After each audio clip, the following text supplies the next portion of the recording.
Good morning, everybody, and welcome back to Sunday Inspirations here on the Jackson Hearth. I hope you've had a great week and that you have a blessed and restful Sunday. Today, we will continue our Sunday Inspirations, and I would like to read.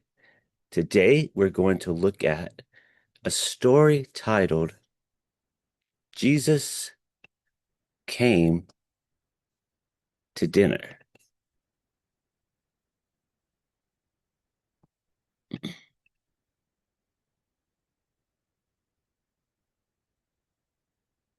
Ruth looked at an envelope again.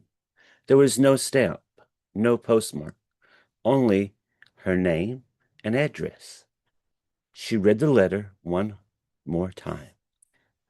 Dear Ruth, I'm going to be in your neighborhood Saturday afternoon, and I'd like to stop by for a visit. Love always, Jesus.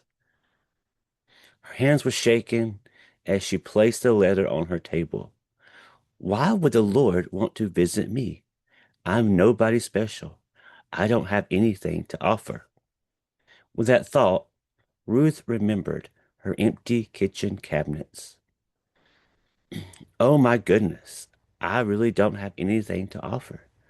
I have to run down to the store to buy something for dinner. She reached for a purse and counted out its contents, $7.40. Well, I can get some bread and some cold cuts, at least. She threw on her coat and hurried out the door.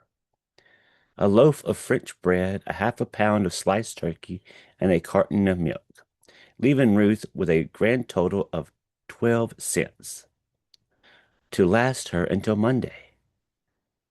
Nevertheless, she felt satisfied as she headed home, her meager offerings tucked under her arm.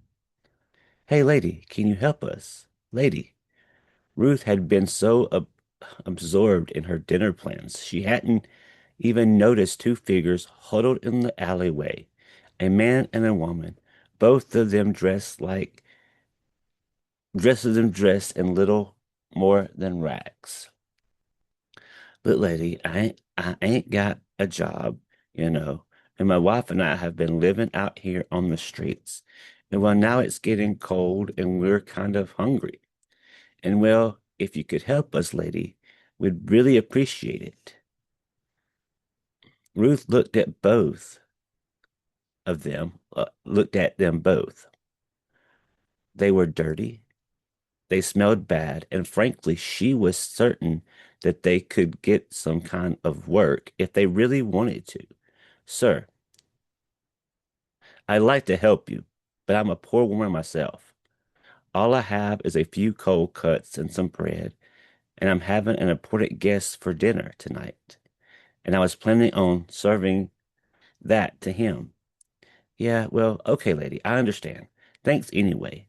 The man put down his arm around the woman's shoulder, turned and headed back into the alley. As she watched them leave, Ruth felt a familiar twinge in her heart. Sir, wait.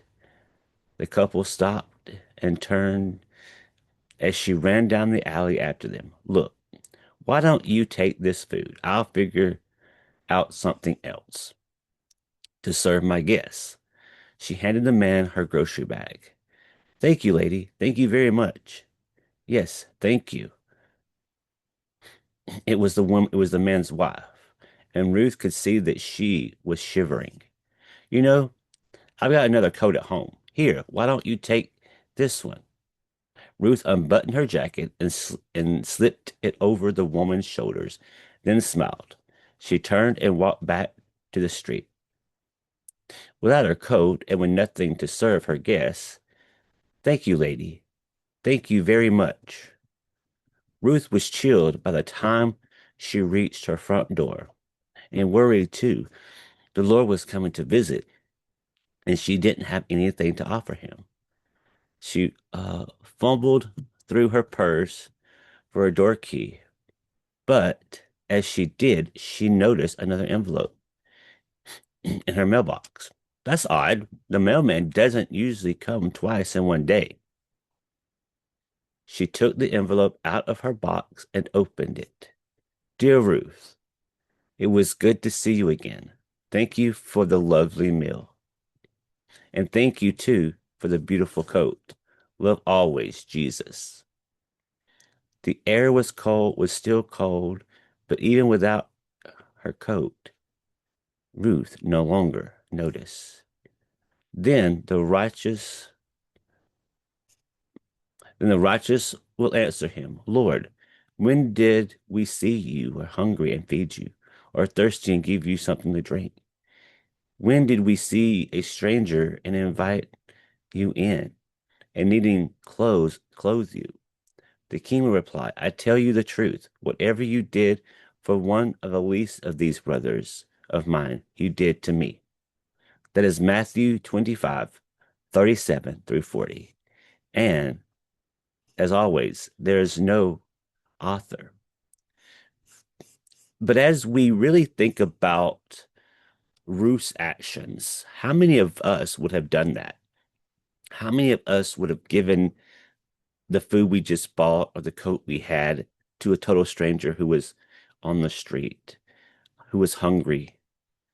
I want to challenge you during this week, during the next couple of weeks, during the winter, during every day of your life, because I think this needs to go on forever.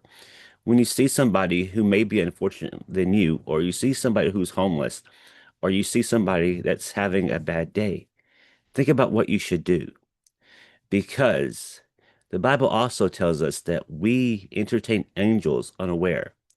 And who knows, that homeless woman, that homeless man, that homeless couple, the man that's broke down the side of the road, the woman who is short a couple of dollars, the child that just needs a couple of cents, the older woman, the older man who have asked for help.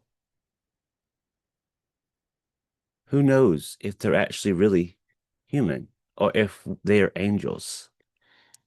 Who knows who they are?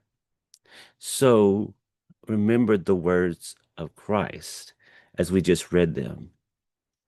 Remember what Jesus came and died for during this time of his birth. Remember those acts of kindness. And remember, we're not trying to build wealth here where the moth can get them and it can rust and it can be taken away. We are building our treasures in heaven. And with that, I hope you have a great and blessed day.